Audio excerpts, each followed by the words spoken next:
I'm not magical, right? I didn't put a spell on the world. I've been saying things that people have, to a degree, semi-agreed with or been thinking for a very long time and couldn't say. And I came along and said water is wet and became the most famous man on the planet by saying things that a lot of men go, yeah.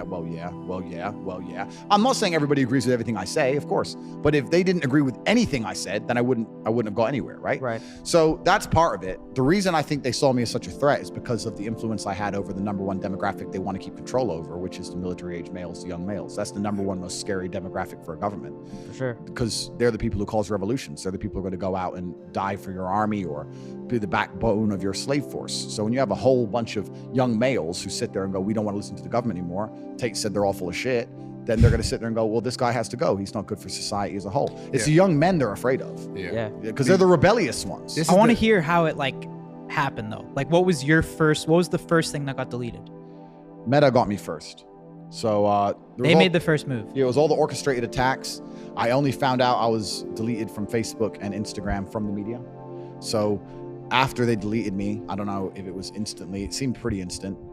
Maybe it was in the first same 15 minutes because I was on Instagram. It was fine. Put my phone down, whatever. And then I started getting sent articles. Meta bans Andrew Tate. So they did a press release to the media and told them that I'm.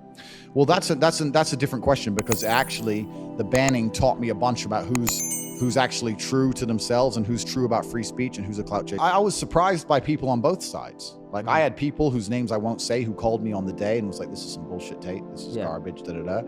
Patrick Bet David was a G, solid. He goes, where are you? I said, I'm in Spain, I'm working. He's like, I'm there tomorrow. Boom. Like he was a G. Like we had a whole bunch of people like that. And then also you had the cucks and the cowards. Yeah. Like Logan and his boyfriend who were cool with me until I got canceled. And then instantly, because they're afraid of being canceled, completely did a 180 as an intelligent individual, as a professional. When I sit there and understand that someone above these media organizations have given them a directive that they have to enforce upon the populace, what they're also going to do is sit there and go, okay, who does Andrew speak to? Who's his audience? 16 to 25-year-old males. Who's our talking point to that audience? Logan Paul. He's in our pocket. He's an agent of the Matrix. So I don't think you have the same audience as Logan Paul. Wait. No, but they think that. They think that. My audience is different, but they'll sit there and go, we have to make everyone think Andrew Tate is bad. The young men like Andrew Tate. Who do else the young men listen to? Logan Paul. So make Logan Paul say bad shit. Brad, we said that. Yeah, but we said that we thought that Logan had to do that. Of course he did. Hold on, but you think someone actually told Logan, "Hey, fuck yes, this is what you need to do." Fuck yes. Yeah, I think so too. Straightforward. I don't think it was YouTube. I think it could have been his management. His manager, YouTube, fucking who knows who. But maybe even honestly, maybe even himself. Maybe he's like, yo, I endorsed Tate. I gotta backtrack. Do you take that shit personal, or you're just like? I don't take it personally because I don't know the guy personally. I don't take it personally, but I do have a dislike, just as on a personal level in general, for cowardice, hypocrisy, switching up on people. That's just not how I roll with my team. If I was cool with you guys and you all got canceled, there wouldn't be a fucking split second where I'd go, well, they've just been canceled and I might get canceled. Just you're a bitch. Just who cares? You're my boy. And even if you're not my boys, if I like somebody, I like somebody. If I don't, I don't. And there's also a massive fear of him being canceled also. Like he got canceled and cried his eyes out on TV. To him, that was the most traumatic experience of his life. Yep. And when someone comes there and says, Tate's just been canceled, they might cancel you. You better fucking do this, Mr. Logan. Sure. He sits there and sells his soul. And what's interesting is this. PTSD? Yeah, PTSD. I'm not expecting him to...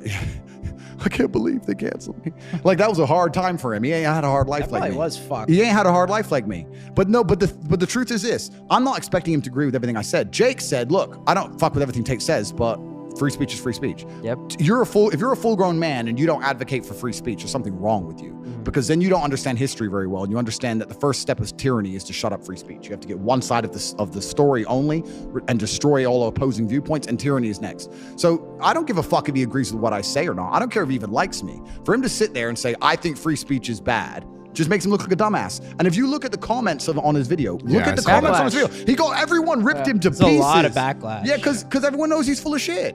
Yeah. So that's what I'm saying. It taught me a lot. The problem is all the low-level creators going, well, if you're going to start fucking with my video over nothing, I'll just move. And then there's going to be a mass exodus. And then they're going to sit there and go, when did this all start? We banned Andrew Tate for no reason. We should have fucking kept him on the platform. I think they fucked up. And I really genuinely believe that.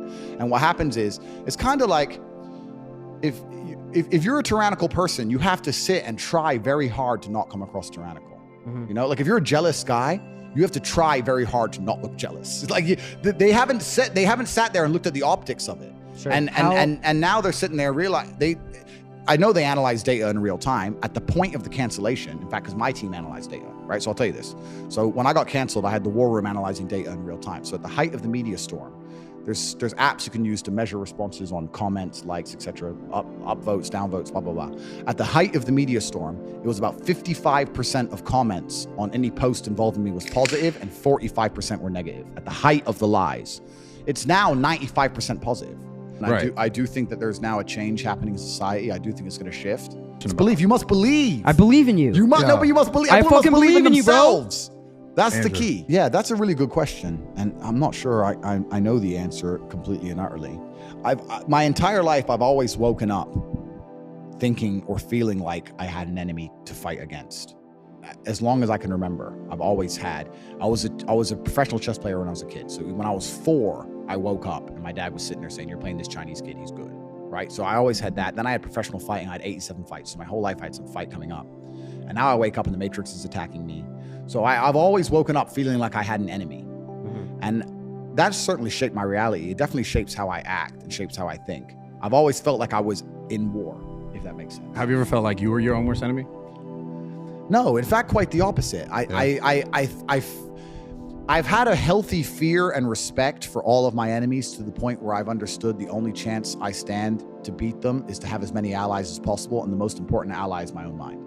Yeah. I have enough people who dislike me that I don't have the luxury of doubting myself. So even at the height of the cancellation, right, when they were coming at me with everything, and I haven't even told you some of the stuff they come at me with, I'm about to tell you, it's a lot more scary than getting deleted from Instagram. Sure. When they were coming at me, absolutely, even the people close to me are going, "You're dealing with this well." And I was like, I have now innumerable shadow figures trying to destroy me. If my brain betrays me, I'm really fucked, right? Yeah. Like I can't go down that path. So no, it's actually completely the utter opposite. I've galvanized myself against internal enemies. Me and every single part of me is all on the same team, and it always will be. They've somehow tried to convince the world that I'm the face of misogyny and I'm somehow dangerous to women. There's not a single woman, not one, who's come forward. Name the woman who's come forward saying I victimized her. Name one. I don't know. There's not a single woman saying anything Well- bad about me. And Joe Rogan said this, and he was quite right. He said, like, if I would have stuck to the male positivity and avoided anything that could be deemed misogynistic, I could have done better on the longer term. I agree with that. But I also think that relationships between men and women are such a large part of being a man and the male experience. And I also think that nearly every man, no matter who you are, whether all of us sitting here or everyone watching at home, has had a fairly similar life path. We've all grown up, fell in love with that bitch in school. She wouldn't fuck, she fucked someone else, fell in love with our first girlfriend, she cheated, heartbroken, whatever. We've all had a similar story, right? So we all have an affinity to it. And I think that your relationship with women as a man is one of the most important things you're going to go through in your life. If you look at a man who's truly content and truly happy, he has a good relationship with women. And if you ever look at a man who's miserable, he might have all the money in the world, but his wife doesn't like him and he's miserable anyway. Women in general or one woman? No, but I'm saying it's such an important part of the masculine experience. It's hard to talk about positivity and masculine values and how to approach life and never mention relationships with women ever. Yeah, and that's a really good question. And we live in a hateful world, and it's kind of scary. Because whether it's the sensationalism that the media outlets are getting from the clips by purporting hateful ideas, like you just said, whether it's the weaponized virtue, which is basically pure hate against people like me or the people they don't like, cancellation as a whole is hateful. It's a hateful act. They'll sit and say, he's so bad. They don't, let's use my example, misogyny. Do you think the people who are attacking me give a single fuck about, do you think any of them donate to women's charities? No, do you think any of them protect women or care about women? No, they just hate me. It's hateful, right? Yeah. So we live in a very, very hateful world. And I think love comes from a position of strength. I think you always have to be a strong person to love. I think you have to be an intelligent person to love, which is why stupid people are so hateful. And you have to work on yourself. And I think you have to become strong in your body and mind to love things. It's not easy to love things and people when they do you wrong. It's not easy to love a woman again after your last one did whatever. It's not easy to do it. You have to be a strong individual. And that's why I think love comes from strength, which is why I always say strength is so important mentally and physically. I say that all the time. It's all I talk about. I say that if you're a man, the easiest way to improve your life in every single possible way is to just work on your physical strength, and your mental strength will follow, and you become a better person and you can love. You know this yourself. Look at the size of you, right? You go in the gym, it's the biggest guys that are the nicest guys. True or false? True. Because they don't have this ego. It's the same. If you walk in a fighter gym, the most deadly dude in there is going to be a nice guy. Firstly, I'll answer, can everyone be successful? I think the world would be a terrible place if everyone had a free mind. you do need the slave minds. I've heard you say that. As annoying as they are, Yeah. you do need the slave minds. You do need the guy who believes that, working in the gas station is important and he's good at it. You need him. It's good. You need these people. But what if that guy just doesn't know any better though? It's good. Or he's This is what we're limitations. talking about. Good, though. fine. The world can't all be, mansions and Palm and Dubai. They can't all be that. So successful is all about self-definition, which is what I was saying at the beginning. You have to decide who you want to be. And if you wanted to be Joe Schmo and you pull it off, then you'll be a pretty happy, content person. To decide who you want to be. I think the people who are miserable, it's the gap between their expectations and their reality. That's where the misery lies. Of course. But the people who are miserable are the people who don't try hard enough to obtain it, because I actually believe, and this is another thing I'll say, I believe the universe is very giving. I think the universe and God himself is very giving. I've yet to meet somebody in all my years who is genuinely giving 100% of themselves day after day, doesn't snake anyone, firm handshake, look you in the eye, doesn't lie to nobody, and tries 100%, who doesn't get what they want. I've never seen it. Every single person who doesn't have what they want, there's something in their story that doesn't quite add up. I've yet to see some guy have you ever seen a guy who eats right and trains his ass off and never misses a gym session, ever not grow? No, ever. no, never. Not Ever. what? Not what? Grow. Not grow. Not make ever. gains. It's just, that's the way the universe works, right? So if you're truly about it and you're truly trying your absolute best, you're going to do it. And that's what I believe. I believe the universe is extremely giving. So when I meet somebody and they go, I really wanted this and I don't have it, I say, you didn't really want it. You're a liar. Well, I don't think motivation is a real thing. I don't believe in motivation as a concept. I think discipline is real. And I also think discontentment is real. And I don't think it's possible for anybody to stay in a scenario where they're truly uncomfortable. If you fall asleep on your arm and your arm really starts to hurt, even in the deepest sleep, you're going to wake up and move your arm. If you sit there and your life has been in a rut for 7 years, you are semi-comfortable in that rut. Sure, there's days you're pissed off. Sure, you're semi-annoyed by it. But there's also days where you just play video games, eat pizza, and you're kind of cool with it and it's no big deal. If you were truly unhappy and uncomfortable and discontent with your scenario, you wouldn't be in it. So I think I don't believe there's anybody who's truly, when I was broke, I couldn't sleep. Yeah. I'm not saying that, please understand me. When I was broke, I couldn't sleep. I'd be trying to go to bed thinking, how the fuck these people have Ferraris? I want a fucking Ferrari. I couldn't sleep. But what were the first steps that you took when you're like, yo, I gotta fucking change my life? What was the first thing you did? One, I think a lot of it came from chess, because chess is the most ruthless game on the planet. And what chess will teach you, people think chess guys are nerds. Chess guys are psychopaths, man. They're ruthless. No, they're smart. They're smart. Are you nasty at chess? I'm all right. I'm not. What's your best game, strategy? My ELO, for anyone who knows chess rating, is like 1800, which is it's all right. It's pretty average considering my father was a grandmaster. It's not even that good. But I was 1800 when I was 8. I got no better, right? Okay. So because I stopped playing. But chess teaches you that no matter how, chess teaches you that if you lose, at some point you made a mistake. It doesn't matter if it's the smallest mistake. It doesn't matter if you just took too long to think to make the right move and you ran out of time on the clock. At some point, you fucked up for you to lose that game. It's 100% accountability with no luck. That's what's so important about learning chess. That's the first thing. And the second thing is, you need to, as a man, adopt the mindset that absolutely everything that happens to you is completely and utterly your fault, whether it's good or bad. And most men don't have that. Most men don't have that. When the Matrix was attacking me and they were destroying me, when they're calling up my exes trying to get fake fucking charges on me and put me in jail, when they close my bank accounts and I use $10, $11 million, when they ban me across all social medias and lie about me, when they harass my family, I'm sitting there going, this is my fault. All of this is me. I got here. It's my fault. I'm not going, that was unfair. It was orchestrated. The NGOs worked against me. Because that is not helpful. So it's accountability. It's 100% accountability in all things. But also when I go out there and I start the Bugatti, it's like, that's me. This is my fault. The car is my fault, and the big house is my fault, and everything that ever goes wrong is my fault. And the failures. Yeah, absolutely. You have to take complete and utter accountability for everything. You can't make excuses ever. Yeah. There's never an excuse. And you're right. People try and put things on the outwards on the outside.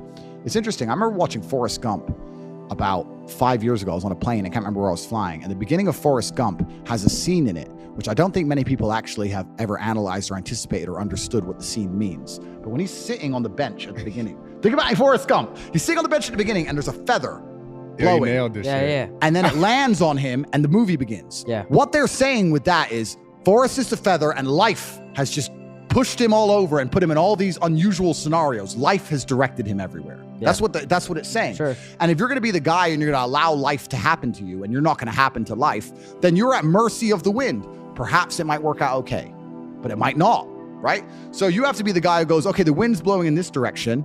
Fuck them.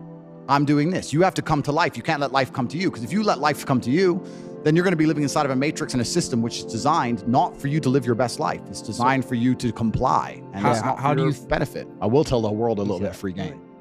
My view of an indicator of whether a girl's good or not. This is some free game. Yeah. Why am I gonna get in trouble? Let me think about it for a second. Yeah, be careful because now you're on our We'll shit. cut it out if we have to, but we kind of want to know this. Who cares? So this is some game. So the woman has the power the whole way through the dating, right? Until you sleep with her, she has the power because she's in charge. Because she's the prize, you want her. A lot of men say I'm the prize, but most of those motherfuckers say that dumb shit ain't the prize for nothing. They're nerds, right? So she has the power. She's the gatekeeper. The first time that power dynamic changes is after you sleep together. Because now, if she doesn't keep you in a relationship, she's just a one-night stand or a hoe. Sure. You first sleep with her. Most men first sleep with a chick, and they continue to chase her, and they throw away their power. They get power, and it never crosses their mind. They throw it away. She stays in charge. What I have learned in my experience is, if you're dating a girl that she's in charge, and you sleep together on the first night, and after you sleep together, don't ignore her. Don't be a dickhead, but just kind of reduce your attention by 65%. Just like cut it back down. I slept with you now, boom. How are you? Yeah, I'm good. You? Shorter replies, more delays, etc. Yes. And here's what you learn. A good woman will then up her game and try harder to keep you because she doesn't want to just go sleep with some other guy because she slept with a guy. It's a big deal for her. She has a pure heart. She'll try for you. If you cut your attention down on a bitch and she just goes, well, fuck it, I'll go fuck someone else, or I'll just go on a boat in Miami next party, or she stops replying, then she did you a favor. She did you a favor too. Then So the easiest way to tell if a girl's good or not is after the first time you sleep with her to see her involvement in the relationship post that day. Most men never do this test on a bitch. They never do it. So this is why they keep getting stung by fucking girls who ain't worth shit. I can tell if a girl's worth something or not. That's a very easy, there's a few other things, but I'll give that one for free. It's a very easy way because a good woman ain't gonna sleep with a guy and then just go, oh, he didn't text me very much. Fuck, I'll just go get a new dick. Those are the ones you want to avoid. And then it fucks with them too because they're like, wait, did he not like it? Like, well, that's a good woman will try a little bit. Yeah. It's the first time they'll be the one chasing you if you do it right. And then you can tell if you have a good one. If they do chase you after that, you have a good one. If they don't chase you after that, you'll be glad you didn't keep her anyway. Yeah, I mean, that's the only thing I'll truly... Stay with it, bro. That's the only thing I'll... What do you mean? I'm staying at this crib. That's the only thing... I'm staying tonight. What do you mean? Dog. That's the only thing I'll truly judge a woman on, because I think that's a very good test of character. Because if a woman destroys the stigma of just sleeping with a new man as soon as she's semi-unhappy with the current scenario involving you, then you don't want to be in a relationship with that woman. Biggest red flag. That's the biggest red flag. But like, if you're dating a girl, I think I've said this stuff before. I don't like girls who are over sociable. I don't like girls who know lots of people. I don't like girls who are always out. I don't like girls who... You've said that. You said that on the last one. I said it in the last one. Like if I meet a girl and she's like, yeah, and I go here and I know this guy, and then the manager of this place invites me here, and then on Thursday I got this, and her whole schedule's just full all the time. It just, to me, that's the biggest red flag. Because girls like that always end up just knowing too many people and get dragged in too many directions, too many people in their ear, too many guys getting a tempt, too many people getting a pop at the champ. It's just long. This one. I like girls when you say, what are you doing? I don't know, nothing. This one's that's great. the one. Nothing. You're doing nothing the next 3 weeks. That's who I want. Those girls are like, I'm going Cancun. Like, all right. I don't think I'd take her shopping. If I flew a girl out and we didn't get along and she decided not to sleep with me, then that's absolutely and utterly perfectly fine in every regard. Well, I would never want to sleep with a woman who didn't want to sleep with me. I think that's extremely bad energy. It's why I've never in my life paid for sex ever. I've never slept with a prostitute. Not ever. one hooker. Never once. I lived in Thailand for a year and a half fighting. I must be the only guy who lived in Thailand never fucked a Thai girl. I like it. Rub and tug. Rub and tug. Never. Wow. I don't like the energy exchange of a girl who genuinely isn't into me. I think that's bad karma. It's bad juju. So if I were to meet a girl and I were to fly her out and she'd go, I'm just not into you sexually, I'd be like, good. I don't want to get mixed up in that kind of negative energy exchange. Had you always been that way, or is that? I think I've always pretty much been that way. I think the gratification of sleeping with a woman is not just about numbers and banging and stupid shit. The gratification is that she genuinely cares about you and loves you. I think that the love between two people is a powerful energy. I think that women, when they love you, can care for you and genuinely protect your spirit. Yeah. I've had experiences in my life. I'll tell you this, man. I've had times where girls who truly love me with all their heart will do anything for me. I've woken up and all three of them, different ones, all text me on the same day. I had a bad dream about you. Something bad's going to happen. And that day, something bad happens. Oh, yeah. If a woman truly, truly loves you and truly cares about you, they have a degree of power and protection that's important. I don't want to mess with or be around a woman who's not infatuated with me. Sure. Any woman who I'm going to be with, I'm going to be the center of her world. If I don't answer, she's panicking. If something bad happens to me, she's like, if I go to jail, she'll be there. I'm not going to be with some bitch who's like, yeah, he's cool. But is that I think that's just negative. I don't is want that to do you that. Or her? Every woman who's around me, I am the center of her universe. Is that you that makes her like that, or is that her naturally? Well, that's a good question. Obviously, I'm me. Yes. I'm me. But I think that if a woman truly understands in many different areas that they can hand their life into your hands and you can take care of them, including financially in every single way, then you're going to be the center of their universe. You're their everything, right? Sure. If you were to disappear one day, their whole world would collapse. Their social circle would collapse. Their finances would collapse. Their worldview would collapse. Their protection would collapse. The places they go, where they're staying, everything would just collapse. You're the center of their world. That's the kind of girl I want to be associated with. If I was with a girl just like she had her own life and I had my own life and we kind of linked up, that's not my thing. I'm not interested. The reason I wouldn't take her shopping before Let me see the other question. before we slept together is I just think that's a negative frame to set. I don't think that's a good frame to set. I think that's a strange dynamic. Life is an energy exchange. Yeah. If you look at a fight, right? You have to make sure the energy you spend punching him does more damage or takes away more energy than you've expended. If you that's why missing is a big problem. If you miss all the time, then you've wasted energy with no net gain, right? So life's an energy exchange. This is how it works. If you're out here just fucking bitches who don't care about you, you are wasting enormous energy. And let's talk about this in length, right? We can talk about it first financially. You're going out, you're spending money, you're taking her out, taking her dinner, you're spending money. That's the first thing. But the second thing is, a lot of men, especially if they're insecure, really feel like they get a victory if they fuck a girl. And at a certain status of man, that disappears. And I'm going to state this once again without arrogance. I go out to Dubai now. I pick up a girl in the club. I come back here. I fuck her. She doesn't care about me. I don't care about her. Hey, I fucked this hot girl. I've got a fucking $5.2 million Bugatti. We're coming back to a $48 million mansion on the Palm. I'm the richest guy in the fucking club.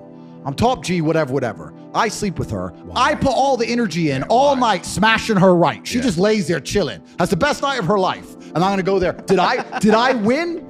You know. I didn't. She fucking won. Gave that shit up. I just gave it all up. Yeah, she used to talk about riding in the Bugatti. She has a picture on the Instagram in the Bugatti chair. She's here walking around doing Instagram stories here, pissing off her ex in my house. She gets fucking slammed. She doesn't do nothing for me. Nothing. The only thing a woman can give me back at my status in life is absolute devotion to protect my spirit. I need a woman who loves me completely and utterly. I don't expect her to have financial incentive to look after me. I don't expect her to be physically capable of dealing with my problems. I don't expect her to be my problems are very complex. I don't expect her to be sitting there on a computer trying to work them out. I expect her to sit there and go, I love you so much. I'm just worried about you and I just care about you. Everything's about love. It's all about love. Now, that's what I want, because that's a fair exchange. I can take a woman all around the world, spend a bunch of money on her. I can be top G, spend all this money, give her a life she could never see. If I am truly the center of her universe, she is giving me value back. And that's why I'm not going to go out here and fuck bitches who barely care about me or just famoosa bitch in a club for a one night, because she's winning. It's like throwing money down the drain. I'm kind of careful about talking about celebrities now. Trying to get the TikTok. I end up meeting them all. A woman's job is, in my view, the women who mean the most to me are the women who truly protect my spirit by just loving me and caring about me and using their intuition to truly want the absolute best for me. That is so important. I fucking love this. I know. I fucking love this. I fucking love this. It's true. Yeah, you're the goat. We got it. It's important. And that's why if I meet a girl and she's half into me or some frivolous shit or if I had a girl, she had her own life, I had my own life, but she was hot, sometimes we smashed, I would see that as a net loss of energy for me. I would say, no, it's a net loss. I'm the one doing the work. I'm the one doing all the fucking work. Like, I always will be. I don't know, maybe some of these other dudes get pegged and shit. I'm the one doing all the fucking work. So it's just, why am I doing it? She's winning. I don't want that. I want it to be a mutual exchange. And that's why a woman who truly cares about me, it's amazing. I'll tell you how this is true, in case anyone doubts me at home. Anyone thinks I'm talking shit. Next time you are next time you are seriously sick, next time you are genuinely sick and you're ill in bed, you don't call your boys. Who do you call? You call a chick. Oh my God, it's a fact. You call a chick. That's a fucking fact. It's true. Holy shit. And they sit next to you and they'll sit and get sick with you and they'll hug you and they'll give you their energy and their love and you'll feel better. Yeah. It's a real thing. When you're sick, you notice it. I have that all the time. That's so true. When you're sick and a girl loves you, she will fucking come in bed and she'll make you better. We wouldn't do that. Like when a girl's sick, I'm like, yo, like get better. I would do that for either of you. What? If you guys needed me when you're sick, I would fucking show up. Really? Yeah. No, I wouldn't do that. We don't want you to cuddle in bed though. No, I don't want to cuddle, but I'll fucking Postmates. Even if you're sick, you don't want your boys. You want a chick because they have a healing energy. They love you. A sick blowy doesn't hurt too. That's true. Fuck that. It's a healing energy. So my point is that why only apply that when you're sick? Why not apply that to your entire life? Why not just every single woman who sees you? If I walk in the room and one of my chicks sees me walk in the room, I can see in her eyes like Christmas. Yeah. That's what I want. I don't want just some bitch who's hot and I just fuck her. That's a loss for me. I'm not interested in that. I would accept everything in life is my fault because that's how I work as a person. I would accept that him disliking me is my fault. I would be a man about it and I would ask him what he's unhappy about. And he might be fucking right. I'd sit there and go, what do you dislike about me? So just confront the dad. Not confront in a negative way. I'll just say, look, I'm here with your daughter. I really care about her.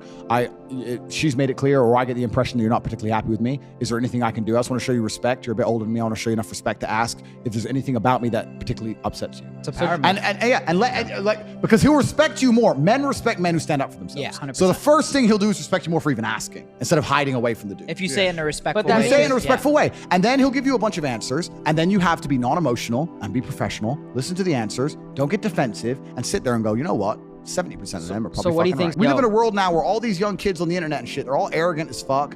And if I'm going to humble myself, right? Mr. fucking $200 million, and I'm going to humble myself to go sit there. Is that what you got? mil? Is that what you got? Is that what he saw? That's cap. Snuck it in. Whoa. But no, if I'm going to humble myself, you have to know your position, right? No one's top dog all the time. Never. I may be top dog in certain scenarios. Who do you but if I think's go top into- dog to you? Bro, If I- let him answer the fucking question. I may not be top dog. Steiny needs air. Yeah, dude. I may be top dog in certain Shut up, scenario, right? Yeah. In certain scenario, I'm top dog. But if I go skiing, I'm not top dog. I can't ski, right? So when it comes to a man raising a woman or raising a daughter for fucking 28 years or however old she is and dedicating his life to her, knowing he'd take a bullet for her, you can't be the top dog and go, I don't owe this man an explanation. You have to humble yourself and sit there and say, listen, he's upset. And I'm telling you, by even asking the question in a respectful way, you've already taken one step forward.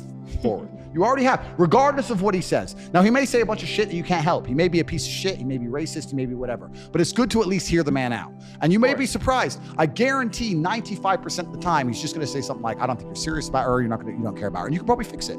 Yeah. So if a dad wasn't That's a power move. if a dad wasn't that into me, I'd fix it. Everything in life is my fault. He has a perception of me. That perception is my fault. And I would address the perception and attempt to fix it. My children will grow in anonymity because I don't see the point in flashing them off on Instagram. And also my children will not grow rich because they need to be poor. So all this lifestyle they're gonna get fucking none of. So Inheritance. What do you think about that?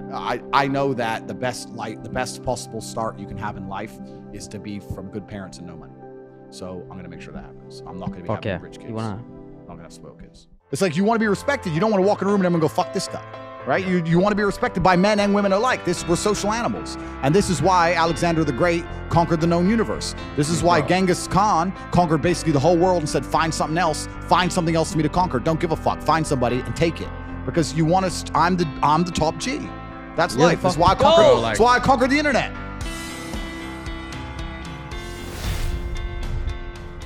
Stoicism.